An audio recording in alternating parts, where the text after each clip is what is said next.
ఏమైందన్నయ్య? అన్నయ్య అన్నయ్య చూడు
ఏడవకమ్మా, జయన్ ఉన్నాడుగా, నీకేం కాదు, సరేనా?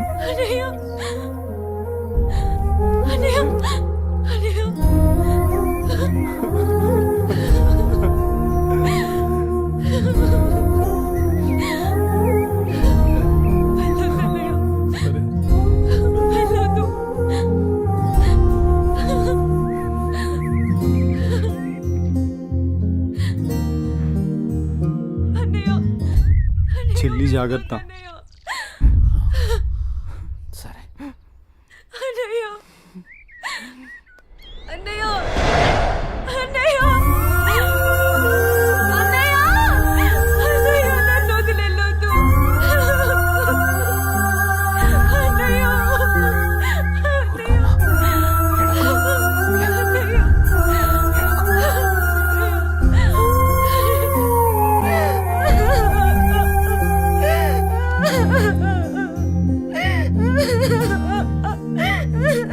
ఇప్పుడు అడిస్తే ఏం లాభమే? వాడిని గారాబంగా పెంచినప్పుడు, వాడు అడిగిందల్లా ఇచ్చినప్పుడు, చెడు తిరుగులు తిరుగుతున్నప్పుడు అప్పుడు ఆడవలసింది. ఉన్న ఒక్క కొడుకుని సరిగ్గా పెంచలేదని ఆడవలసింది. నీ ఆస్తి, అంతస్తు, పరువు, ప్రతిష్ట అంటూ వాడిని నెత్తిని పెట్టుకుని పెంచావు. హద్దు అదుపు లేకుండా పెంచావు. నీకు నాకు చివరికి కడుపు కోత మిగిల్చి వెళ్ళిపోయాడు. నీ ఆస్తితో నువ్వే ఊరేగు.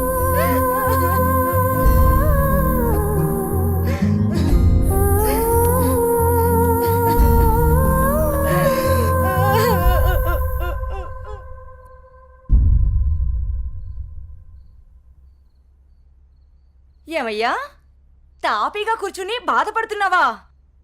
ఏనాడన్నా నీ కొడుకుని సక్రమంగా పెంచావా?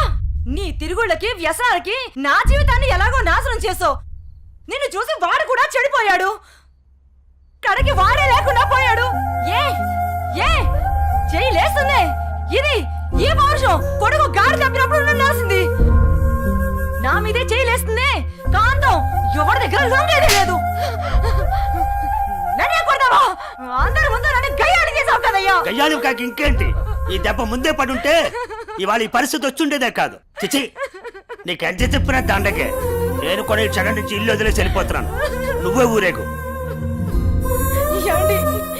ఏమండి, నన్ను క్షమించండి. మీరు కూడా వదిలేసి వెళ్ళిపోతే నేను ఇంకెవరి కోసం బ్రతకాలండి? నేను క్షమించేదే లేదే. ఇవాళ వచ్చిందే బుద్ధి నీకు. ఆనాడే నీ కొడుకు నువ్వు నా మాట ఉంటే ఈ రోజు ఇలా జరుగుండేదే కాదు. మీరు కూడా అలాంటి నేను ఎవరికి చెప్పుకోవాలండి? మీరే ఇంటి పట్టునుంటుంటే, మీరే అన్ని సక్రమంగా చూసుకుంటుంటే నేను ఇలా తయారయ్యేదన్నా. ఇప్పుడు నువ్వు నేను ఎంత ఏడ్చినా ఉపయోగం లేదు. బాధపడే ప్రయోజనం లేదు.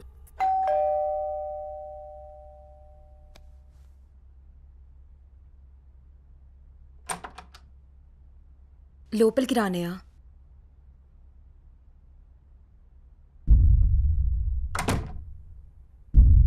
నానా, ఇప్పటి వరకు నేను చెప్పానే జే అన్నయ్య తినే. నమస్తే అండి. కూర్చో.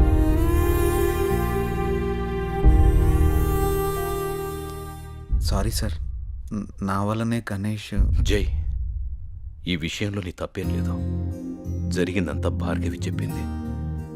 లేదు సార్, ఆ రోజు నా నిర్లక్ష్యమే ఈరోజు ఇంతమంది బాధకు కారణమైంది. విధిరాతను ఎవ్వరూ తప్పించలేరు. అయినా నువ్వున్నావుగా జై.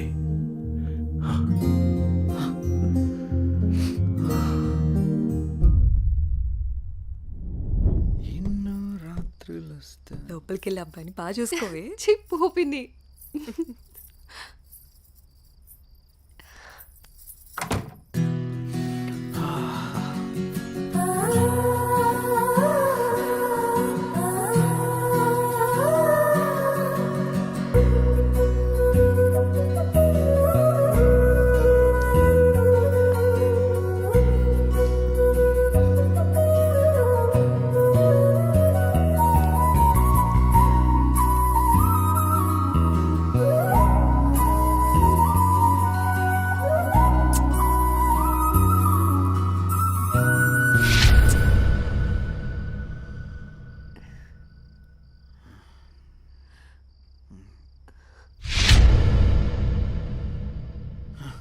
తప్పు చేస్తున్నావు జై. ఇవన్నీ చెల్లెలు పెళ్లి తర్వాతే.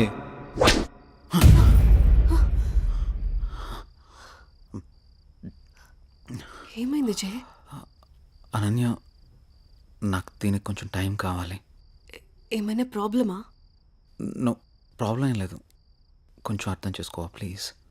సరే. ఓహ్